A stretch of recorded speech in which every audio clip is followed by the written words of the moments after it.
High বন্ধুরা, আমি চলে এসেছি আজকের কারেন্ট অ্যাফেয়ার্স নিয়ে। প্রত্যেক দিনের মতন 5টি গুরুত্বপূর্ণ কারেন্ট অ্যাফেয়ার্স নিয়ে কিন্তু আমি হাজির হই। আজ সরস্বতী পুজো, বাগদেবীর আশীর্বাদ নিয়ে আজকের কারেন্ট অ্যাফেয়ার্স এর ক্লাসটি কিন্তু শুরু করা যাচ্ছে। চলো, আজকের প্রথম প্রশ্ন: which city is the host of first Raisina Middle East Conference? Raisina Middle East Conference প্রথম অনুষ্ঠান করেন কোন শহর বা আয়োজক শহর কোনটি? চারটে option: Abu Dhabi, Riyadh, Cairo, Beirut. সঠিক উত্তর হচ্ছে আবুধাবি। প্রথম রাইসিনা মিডল ইস্ট কনফারেন্স 28 আর 29 জানুয়ারি 2025 কিন্তু সংযুক্ত আরব আমিরাতের আবুধাবিতে অনুষ্ঠিত হয়েছে। বিদেশমন্ত্রী এস জয়শঙ্কর প্রধান অতিথি ছিলেন। এস জয়শঙ্কর 27 থেকে 29 জানুয়ারি সংযুক্ত আরব আমিরাতে সফরে ছিলেন। 2024 সালে বিদেশমন্ত্রী হিসাবে পুনর্নিযুক্ত হওয়ার পর এটি ছিল তার তৃতীয়বার সংযুক্ত আরব আমিরাত সফর। এই সফরে বা এই সম্মেলনে কিন্তু গ্লোবাল রাজনীতি বা গ্লোবাল পলিটিক্স এবং অর্থনীতির ওপরে কিন্তু আলোচনা হয়েছে। পরের কারেন্ট অ্যাফেয়ার্স দেখব। হাউসহোল্ড কনজাম্পশন এক্সপেন্ডিচার সার্ভে, গৃহস্থালির খরচ সমীক্ষা, is published by which ministry? কোন মন্ত্রণালয় দ্বারা প্রকাশিত হয়? চারটে অপশন: মিনিস্ট্রি অফ ফিনান্স, অর্থ মন্ত্রণালয়, ministry of statistics and programme implementation, পরিসংখ্যান ও কর্মসূচি বাস্তবায়ন মন্ত্রণালয়, মিনিস্ট্রি অফ কনজিউম অ্যাফেয়ার, ভোক্তা বিষয়ক মন্ত্রণালয়, মিনিস্ট্রি অফ রুরাল ডেভেলপমেন্ট নাকি গ্রামীণ উন্নয়ন মন্ত্রণালয়? এই যে গৃহস্থালী খরচ সমীক্ষা, এটি কিন্তু প্রকাশ করে ministry of statistics and programme implementation. পরিসংখ্যান ও কর্মসূচি বাস্তবায়ন মন্ত্রণালয় দ্বিতীয়বার এই নিয়ে সেকেন্ড টাইমস তাদের খরচ সমীক্ষা কিন্তু প্রকাশ করেছে। এটি কিন্তু ভোক্তাদের মূল্যসূচক আপডেট এবং দরিদ্র ও অসমতা পরিমাপ করতে সাহায্য করে। মাসিক মাথাপিছু খরচ বিশ্লেষণের জন্য কিন্তু এটা হচ্ছে সূচক বা এই ডেটার সাহায্যে কিন্তু পরিবার প্রতি মাসে কত কি খরচ হচ্ছে সেটা কিন্তু জানা যায়। 2023-24 সালে শহরে এবং গ্রামের মানুষের পার্থক্য, খরচের যে পার্থক্য, সেটি কিন্তু হ্রাস পেয়েছে। গ্রামীণ এবং শহরের উভয় ক্ষেত্রে পরিমাণ, আবার মাথাপিছু যে খরচের পরিমাণ সেটা কিন্তু বৃদ্ধিও পেয়েছে। কেরালায় কিন্তু সর্বনিম্ন শহর এবং গ্রামীণ ব্যবধান রয়েছে। মানে শহরের মানুষের মাথাপিছু পরিবার প্রতি যে খরচ এবং গ্রামের মানুষের যে মাথাপিছু পরিবার প্রতি যে খরচ, এর ব্যবধানটা মানে ডিফারেন্সটা কিন্তু একদম কম কেরালায়।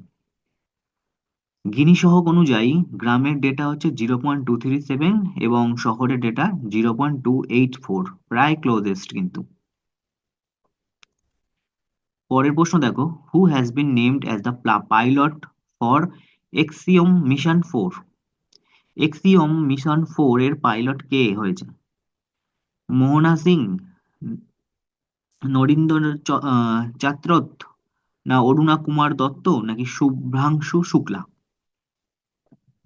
সঠিক উত্তর হচ্ছে শুভাংশু শুক্লা।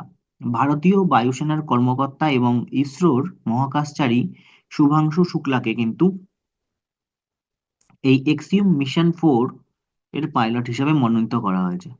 এটি হচ্ছে নাসা এর সহযোগিতায় একটা মিশন, যেটি কিন্তু কেনেডি স্পেস রিসার্চ সেন্টার থেকে স্পেস এক্স ড্রাগন মহাকাশ যানে চড়ে এই যাত্রাটা শুরু হবে। 14 দিন পর্যন্ত তারা মহাকাশে থাকবে এবং আইএসএস বা ইন্টারন্যাশনাল স্পেস স্টেশন কিন্তু সেইখানে কিন্তু তার বৈজ্ঞানিক গবেষণা এবং প্রযুক্তি প্রদর্শনী পরিচালনা করবেন 14 দিনের এই মিশনটা। কে হয়েছে ভারত থেকে? Shubhanshu Shukla. Point Nemo, which was seen in news, located in which ocean? সম্প্রতি দেখো পয়েন্ট নিমোকে কিন্তু খবরে দেখা গেছে, এটি কোন মহাসাগরে অবস্থিত?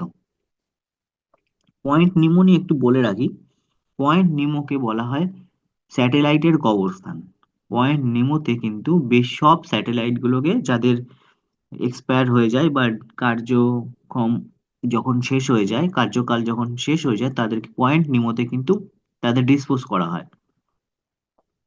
এই পয়েন্ট নিমোটা এমন একটা স্থান যেখান থেকে যে কোনো ভূভাগ বা ভূভাগের দূরত্ব অনেক বেশি। এইখানে জলজ প্রাণীরও পরিমাণ কম, মানুষও দেখতে পাবে না। তাই জন্য এই পয়েন্ট নিমোকেই কিন্তু বৈজ্ঞানিকরা বেছে নিয়েছে স্যাটেলাইট গুলোকে ডিসপোজ করার জন্য। তো এই পয়েন্ট নিমো কোন মহাসাগরে আছে? চারটে অপশন আছে: আটলান্টিক মহাসাগর, প্রশান্ত মহাসাগর, নাকি আর্কটিক মহাসাগর, নাকি ভারত মহাসাগর।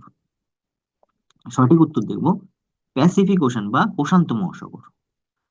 দেখো, আমাদের ভারতের যে আইএনএসভি, যে তরণী বা নৌজাহাজ, এখানে দুজন তরুণ ভারতীয় নৌবাহিনীর অফিসার সম্প্রতি নাবিকা সাগর পরিক্রমা 2 এই জাহাজে করে কিন্তু এই প্রশান্ত মহাসাগরের পয়েন্ট নিমো অতিক্রম করেছেন। এই জন্য এইটা সংবাদে উঠে এসেছে, পয়েন্ট নিমো।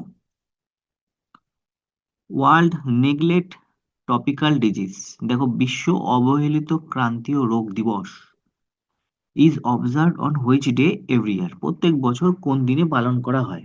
চারটে অপশন: 27শে জানুয়ারি, 28শে জানুয়ারি, 29শে এবং 30। এখানে তোমরা ইন্ডিয়া গেটের ছবি দেখতে পাচ্ছ। এই দিনটি পালন করার জন্য কিন্তু ইন্ডিয়া গেটে এখানে রঙের মানে প্রকাশ পেয়েছে, বিভিন্ন রং দিয়ে সাজানো হয়েছে। World neglected tropical disease day, এই দিনটি পালন করা হয় 30শে জানুয়ারি। বিশ্ব অবহেলিত বা world neglected tropical disease day 30শে জানুয়ারি প্রত্যেক বছরই পালন করা হয় 2025-এ।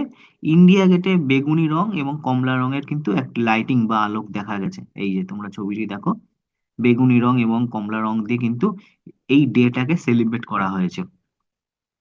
2022 সাল থেকে প্রতি বছর 30শে জানুয়ারি বিশ্ব, এই যে যে দিবসটা বললাম তোমাদের, অবহেলিত দিবস বা নেগলেক্টেড ডে, দেখো, ওয়ার্ল্ড নেগলেক্টেড ট্রপিক্যালি ডিজিজ ডে, এই দিনটা পালন করা হয়ে থাকে।